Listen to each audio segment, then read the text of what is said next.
இங்கே எட்டி பாரு வா. ஏய் அங்கே போறியா? ரைட் அடியா. ஏய் என்னையா பில்டிங் இது?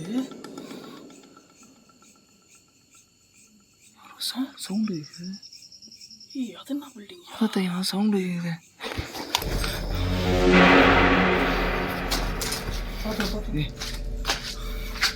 இங்கே தான் ஏன் சவுண்டு வந்தது லாஸ்ட் டைமா? ஆமாம் அந்த இடத்துல தான் நினைக்கிறேன். இது தானே இந்த சுவர் தானே?